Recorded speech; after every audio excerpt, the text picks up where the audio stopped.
Hello. During the month of August, we will be taking an in-depth look into what is believed to be the oldest book in the Bible, Job.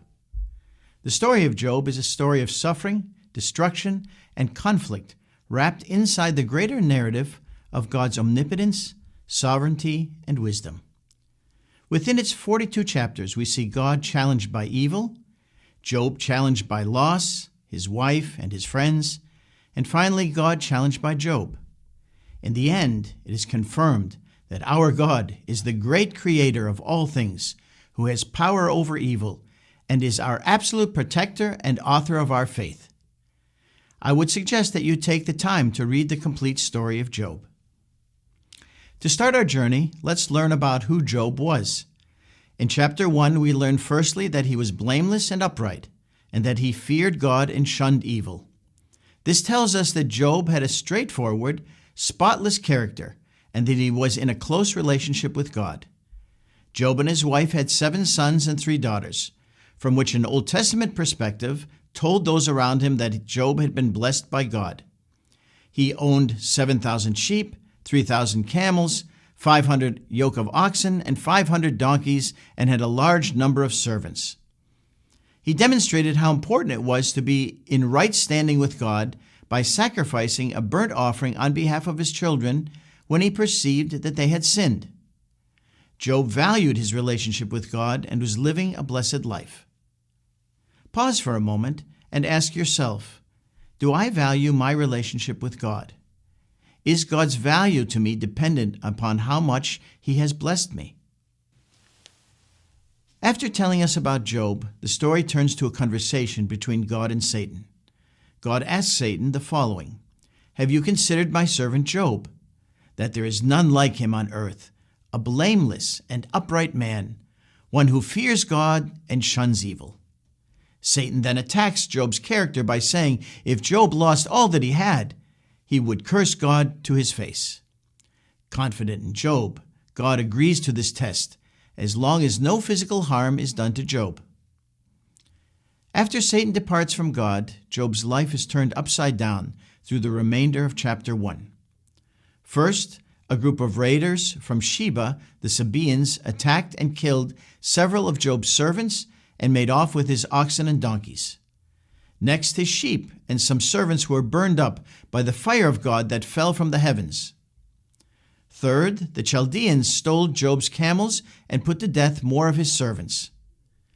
Finally, a mighty wind swept through the desert and struck down the house where Job's sons and daughters were feasting, and they were all killed.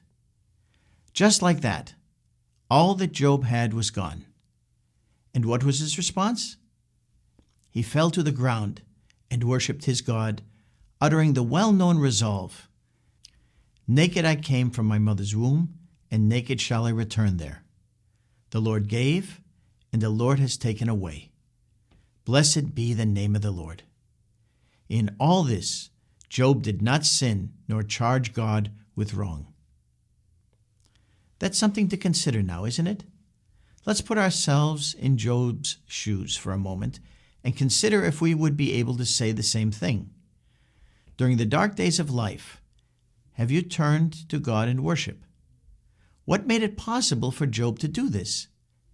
He had a pre-existing relationship with God in which he had come to truly know and trust him.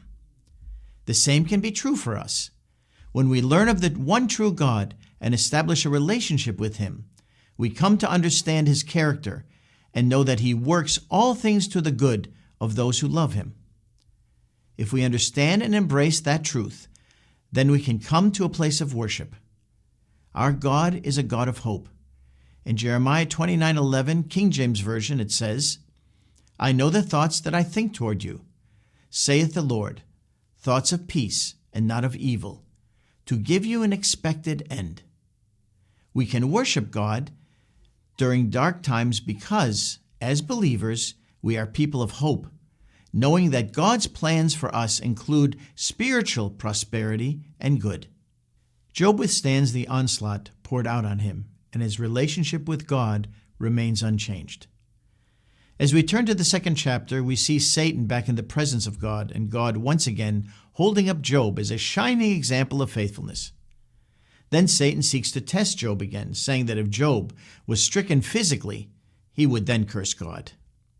God agrees to this test, and Job is afflicted with sores, from the soles of his feet to the crown of his head.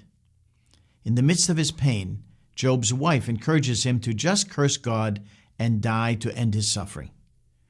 But Job refuses to do so and accepts that God is the giver of all things and places his trust fully in him.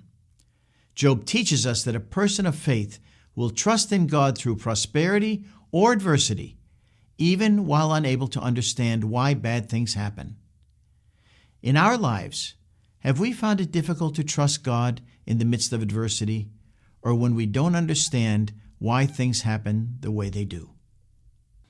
After resisting the urging of his wife, Job is joined by 3 friends.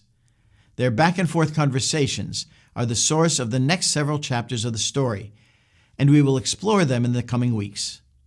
As we close this first session, let's take note of the themes that should be on our mind as we work through the book of Job. God is in control of the world and has the power to limit and allow the actions of Satan. Our God is sovereign and is not bound by human rules or thought. Through all our trials and challenges, we want to continue to worship and trust in God.